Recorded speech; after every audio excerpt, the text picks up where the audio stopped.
欢迎回到我的频道。我想提到疫情前的日本旅行，大家赴日的化妆品购买清单里一定会有这样一个品牌，就是阿鲁宾。奥尔滨相比其他各种广告轰炸的日系大牌，阿鲁宾这种针对游客服务做的一般，赠品给的又少，顶级面霜的包材还塑料感十足的这么一个品牌，为什么可以这么人气呢？作为在中国就曾就职于奥尔滨的我来说，答案就是效果。护肤品最重要的就是可以呈现肉眼可见的效果，很多品牌连基本的角质层锁水都做不到。在中国，奥尔滨似乎是一个年轻人心中喜爱的流行品牌，但其实它从创立初期就是定位走高级化路线的，也算是日系真正讲究手法跟意境的品牌始祖。换句话说，不了解它的体系跟使用方法，根本无法体会到它的好。正确使用奥尔滨的护肤品呢，可以在1个月内就看到明显的皮肤变化。为了能够更加直观的感受奥尔滨到底是一个什么样的品牌，我特地去拜托了我的前同事，要到了之前奥尔滨制作的一个短片。那么现在就配合我的解说一起来看一下吧。1956年的东京银座，一群年轻人预示着保养品高级化的时代即将来临。所有的高级化妆品都必须在银座设立公司，阿鲁宾也从这里开始，目的是开创世界一流的保养品品牌。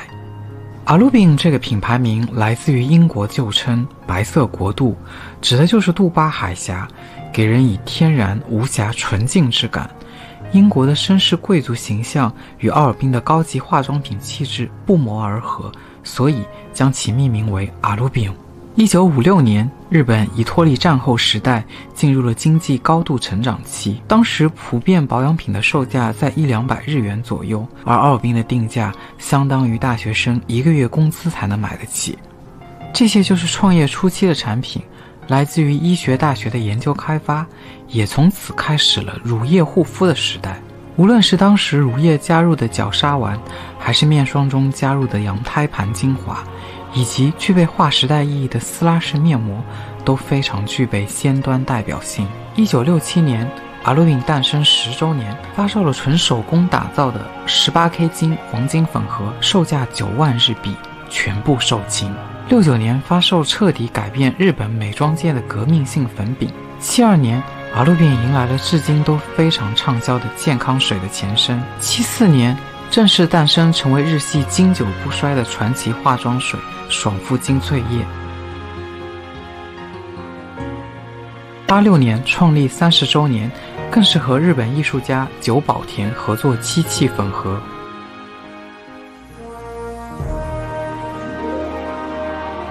阿鲁宾认为完美的素肌来自于精细护肤跟精致体妆的结合。97年是如今很多人开始使用阿鲁宾的入门系列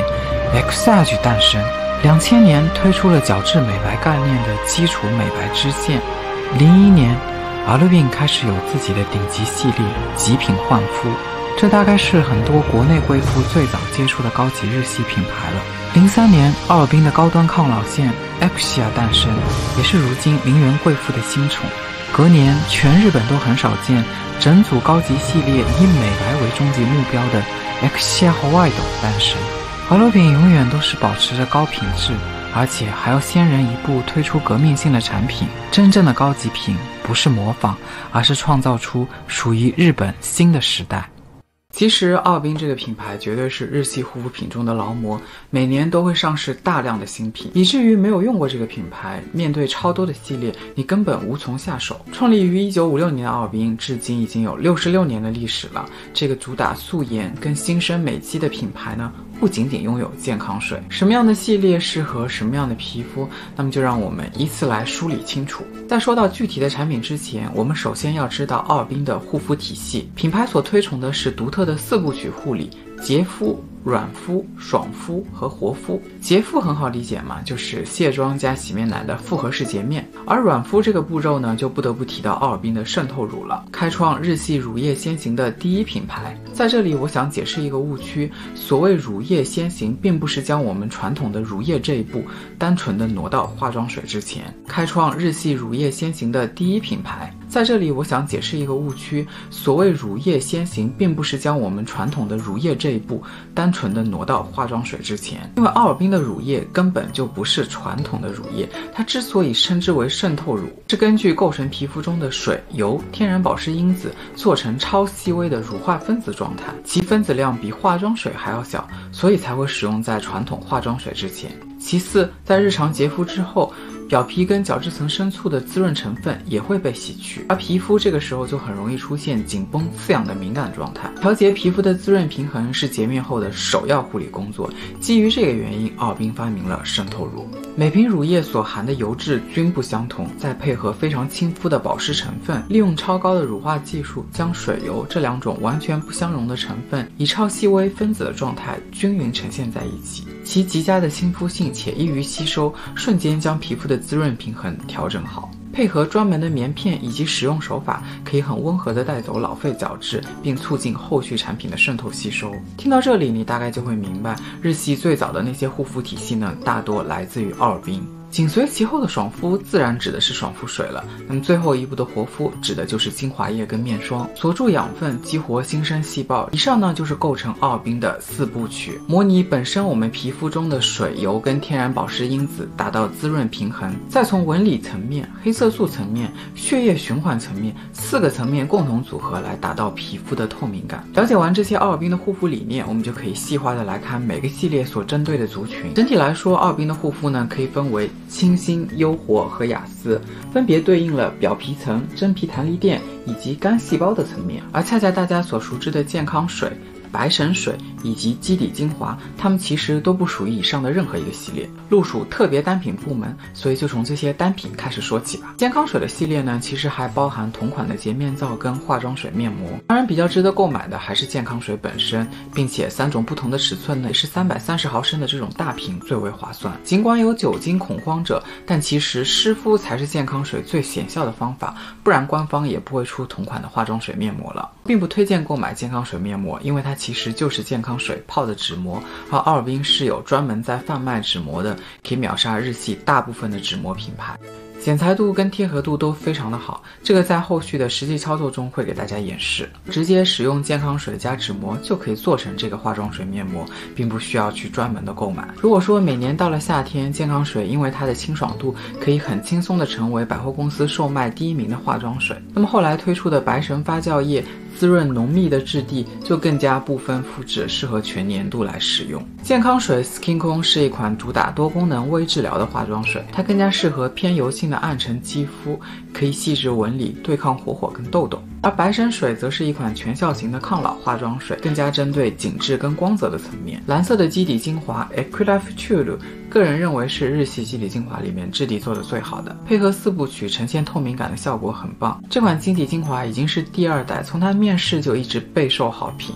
并且它的出现呢，又改变了奥尔滨的使用顺序，洁面后第一步就先使用它，之后才是渗透乳。日本也是一个喜欢精华油的国家，皮肤偏干的女性也比较多，岛国人更偏爱保湿，更加滋润的油类产品自然就会受到欢迎。在奥尔滨的产品线里，其实油类精华很多，但是最出名也最容易入手的就是这款草本香精油。还在奥尔滨上班的时候就有摸过，我在这里想要强调，如果你是油皮混油皮，你是不要触摸任何油类产品的。无论现在的油肤法有多红，而你作为油皮混油皮，你根本不缺油脂。如果在使用保湿产品之后依旧感觉到干燥紧绷，你是应该考虑一下是不是屏障受损，角质层锁不住水分。回到这个产品的本身，它的味道真的非常非常的好闻。在以前这种代表大自然的味道空灵禅意，但如今现在日本有很多品牌都做到这样的调香，所以已经不算特别了，依旧不妨碍它是一个非常好闻的味道。与大部分高阶日系精华油一样，它不仅可以用于脸部、身体、头发，甚至于指缘都可以使用，也可以用来做于面部按摩。这些奥尔滨的明星单品呢，可以和任何的一个系列做搭配，都有相辅相成的作用。接下来我们来看针对全年龄段角质护理的系列，清新系列。每个大系列呢，又分别分成保湿跟美白2大线。只是不同级别的系列呢，作用在不同层面的保湿与美白。就清新系列来说，它针对角质层，所以更加适合年轻的健康肌肤来使用。与奥尔滨的中高档线不同，清新系列几乎全部都是明星单品，很少有雷点。奥尔滨也遵循春夏季使用美白，秋冬季使用保湿的原则，但我个人一直比较偏好于美白的系列。而作为基础线的清新，它的保湿跟美白在滋润度上是不相上下的，所以根据你自己的喜好来选就可以了。保湿线的卸妆产品几乎囊括了所有人的喜好，从卸妆啫喱、卸妆霜到卸妆油，质地都不厚重。